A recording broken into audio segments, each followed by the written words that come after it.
Hai, selamat datang kembali di channel Kakbi. Kali ini, aku mau membahas film horor Indonesia yang diadaptasi dari thread Twitter atau sekarang dikenal sebagai X, karyanya Simple Man yang sebelumnya sukses dengan KKN di Desa Penari. Yuk, kita akan mengulas Sewodino.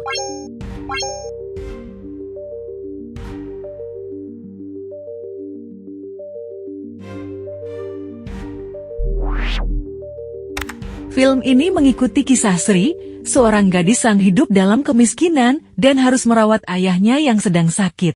Karena terdesak kebutuhan ekonomi, Sri menerima pekerjaan misterius dari keluarga Atmojo, meski awalnya tak begitu tahu tugasnya apa. Ternyata pengembara. Sri bersama dua wanita lain, Erna dan Dini, malah dikirim ke sebuah gubuk terpencil di tengah hutan. Tugas mereka merawat dan memandikan Dela Atmojo, cucu dari Karsa Atmojo, yang tak sadarkan diri akibat sebuah kutukan atau santet.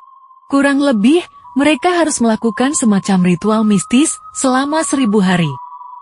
Mereka pun harus memandikan Dela dengan air kembang setiap sore menjelang malam untuk menenangkan iblis yang merasukinya.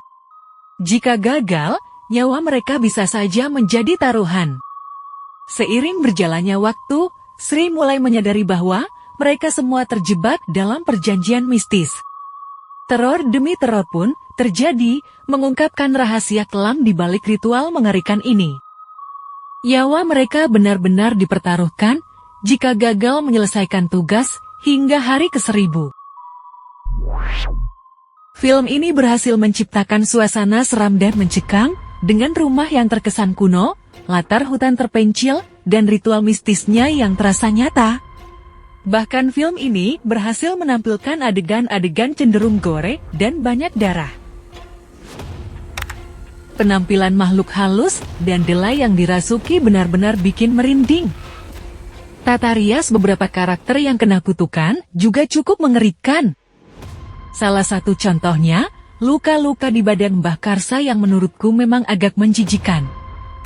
Pengambilan gambar di lokasi outdoor kasih kesan misterius, vibes-nya mirip film horor klasik itu. Apalagi adegan di kebun tebu, sinematografinya mendukung banget, walau ada momen yang terasa terlalu gelap. Tapi, nggak apa-apa, ini bikin penasaran apa yang akan terjadi selanjutnya.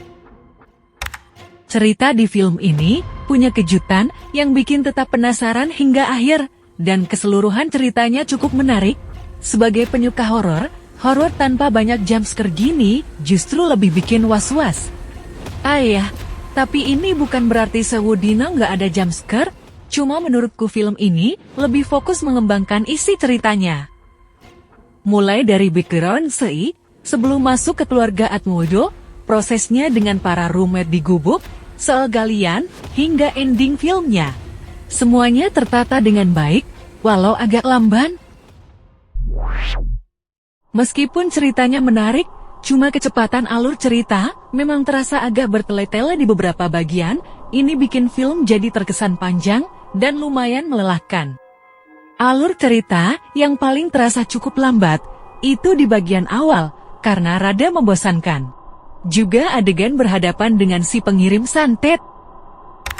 Mungkin bagi yang suka horor versi jumpscare bertebaran, film ini akan terasa kurang impactful bagian horornya. Soalnya jumpscare-nya terbatas sih, meskipun ada momen yang seperti mau dikagetin. Ternyata nggak ada apa-apa. Sehingga, mungkin bakal terasa kurang menegangkan bagi penyuka horor jenis mengagetkan. Secara keseluruhan, Sewodino adalah horor Indonesia yang menarik dengan konsep ritual mistis yang jarang diangkat. Jujur, aku baru tahu perihal prosesi mandi dengan syarat-syarat tertentu seperti dalam film, entah ini nyata atau fiksi, menurutku ini tetap menarik. Rating 4,5 dari 5 bintang untuk Sewodino. Kalau pengembara suka horor dengan nuansa budaya lokal dan kisah supranatural yang intens, film ini layak ditonton. Tapi kalau pengembara cari horor dengan alur cepat dan jumpscare yang menghantam terus, mungkin film ini kurang cocok ya. Itu dia ulasanku tentang Sewodino. Gimana menurutmu? Tulis pendapat kalian di kolom komentar ya. Jangan lupa like, share, dan subscribe biar gak ketinggalan review horor seru lainnya. Sampai jumpa di video Kakbi berikutnya, dan hati-hati kalau dapat tawaran kerja yang mencurigakan ya, apalagi kalau gajinya nggak motak.